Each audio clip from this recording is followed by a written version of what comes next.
జమ్మూ కశ్మీర్లో పహల్గామ్ ఉగ్రదాడి తర్వాత పాకిస్తాన్ను భారత్ ఊహించని దెబ్బకొట్టింది. సింధు జలాల ఒప్పందాన్ని సస్పెండ్ చేసి దాయాది దేశానికి పెద్ద షాక్ ఇచ్చింది. సింధు నదిపై పాక్ ఏ స్థాయిలో ఆధారపడింది? సింధు జలాల ఒప్పందం రద్దుతో పాక్ ఆర్థిక వ్యవస్థ ఎలా కుప్పకూలుతుందో ఈ కథనంలో చూద్దాం. జమ్మూ కశ్మీర్లోని పహల్గామ్లో పర్యాటకులపై ఉగ్రదాడి నేపథ్యంలో పాకిస్తాన్తో దౌత్య సంబంధాలపై భారత ప్రభుత్వం కీలక నిర్ణయాలు తీసుకుంది. వాటిలో అత్యంత కీలకమైనది తక్షణమే పాక్తో ఉన్న సింధు నదీ జలాల ఒప్పందాన్ని రద్దు చేయడం. సీమాంతర ఉగ్రవాదానికి పాక్ ముగింపు పలికే వరకు ఈ ఒప్పందాన్ని నిలిపివేస్తున్నట్లు కేంద్రం ప్రకటించింది. పాకిస్తాన్ ఆర్థిక వ్యవస్థ ఎదుగుదలలో సింధు నదీ జలాలు అత్యంత కీలక భూమిక పోషిస్తాయి. ఆ దేశ సాగు భూమిలో సుమారు 80% పంటలకు నీరు అందిస్తూ 16 లక్షల హెక్టార్ల సాగు భూమికి సింధు నది జీవనాడిగా ఉంది. పాక్ లో దాదాపు 23.7 కోట్ల మంది ఈ నదిపై ఆధారపడి జీవిస్తున్నారు. కరాచీ, లాహోర్, ముల్తాన్ వంటి ప్రముఖ నగరాలు నీటి వనరుల కోసం ఈ నదిపైనే ఆధారపడ్డాయి. పాక్ లో అత్యంత కీలకమైన తర్బేలా, మాంగ్లా జల విద్యుత్ కేంద్రాలకు ఈ నీటి ప్రవాహమే దిక్కు. పాక్ విద్యుత్ ఉత్పత్తిలో ఏటా 8% జీలం నదిపై నిర్మించిన మంగ్లా డ్యాం నుంచి ఉత్పత్తి అవుతుండగా సింధు నదిపై నిర్మించిన తర్బేలా డ్యాం నుంచి 16% సమానమైన విద్యుత్ తయారవుతోంది. పాకిస్తాన్ జీడీపీలో దాదాపు 25% అందిస్తున్న వ్యవసాయ ఉత్పత్తులు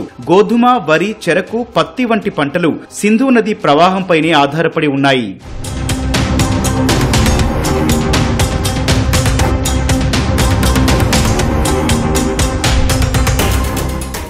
దాయాది దేశం పాకిస్తాన్ ఇప్పటికే తీవ్రమైన నీటి ఎద్దడిని ఎదుర్కొంటోంది. పహల్గామ్ దాడి నేపథ్యంలో భారత్ సింధు జలాలు నిలిపినా లేదా గణనీయంగా తగ్గించినా పాక్ లోని అన్ని రంగాలపై అది పెను ప్రభావం చూపుతుంది. సింధు జలాల ఒప్పందం రద్దు నేపథ్యంలో నీటి సరఫరాను భారత్ నిలిపివేస్తే పాక్ లో వ్యవసాయ ఉత్పత్తులు కుప్పకూలిపోతాయి. ఆ దేశ ఆహార భద్రతకు ముప్పు వాటిల్లుతుంది. పట్టణాలు, నగరాల్లో సరిపడా నీరు దొరక్క ప్రజలు తీవ్ర అవస్థలు ఎదుర్కొంటారు. ఆయా జల విద్యుత్ కేంద్రాల్లో విద్యుత్ ఉత్పత్తి నిలిచిపోయి పరిశ్రమలకు, గృహాలకు విద్యుత్ సరఫరా నిలిచిపోతుంది. సింధు జలాల ప్రవాహం తగ్గితే ఇరిగేషన్ మేనేజ్మెంట్ అధ్వాన స్థితికి చేరి పాక్ లో భూగర్భ జలాలు అడుగంటిపోతాయి. గ్రామీణ ప్రాంతాల్లో రుణ ఎగవేతలు, నిరుద్యోగం, వలసలు పెరుగుతాయి. పలు ప్రాంతాల్లో నీటి ఎద్దడితో కరువు తాండవిస్తుంది.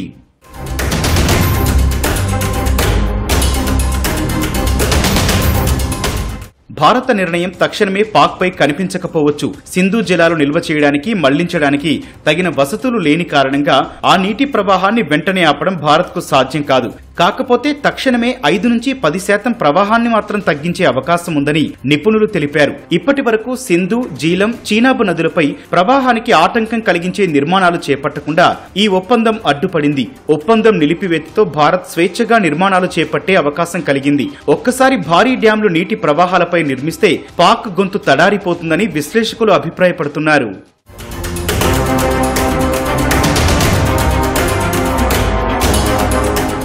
ప్రపంచ బ్యాంకు మధ్యవర్తిత్వంలో సింధు, దాని ఉపనదుల జలాలను పంచుకోవడంపై భారత్, పాక్ల మధ్య సింధు జలాల ఒప్పందం కుదిరింది. 1960 సెప్టెంబర్లో నాటి భారత ప్రధానమంత్రి జవహర్ లాల్ నెహ్రూ, పాకిస్తాన్ అధ్యక్షుడు అయూబ్ ఖాన్ దానిపై సంతకాలు చేశారు. దీని ప్రకారం సింధు ఉపనదుల్లో తూర్పున పారే రావి, బియాస్, సట్లెజ్ నదులపై భారతదేశానికి హక్కులు లభించాయి. దీని ద్వారా భారత్ కు 41 బిలియన్ క్యూబిక్ మీటర్ల నీటి వినియోగానికి అవకాశం కలిగింది. సింధు నదితో పాటు దాని పశ్చిమ ఉపనదులైన జీలం, చీనాబ్ పాకిస్తాన్ కు హక్కులు దక్కాయి. వాటి సామర్థ్యం 99 బిలియన్ క్యూబిక్ మీటర్లుగా ఉంది. ఈ ఒప్పందం మేరకు భారత్ వాటా జలాలను సేద్యానికి పరిమితంగా, విద్యుత్ ఉత్పత్తి, రవాణా, చేపల వేటకు గరిష్టంగా ఉపయోగించుకోవచ్చు. ఇందుకోసం ఇరు దేశాల మధ్య శాశ్వత సింధు కమిషన్ ను ఏర్పాటు చేశారు. ఇరు దేశాల కమిషనర్లు ఏటా ఈ ఒప్పందం అమలుపై సమావేశాలు నిర్వహిస్తారు.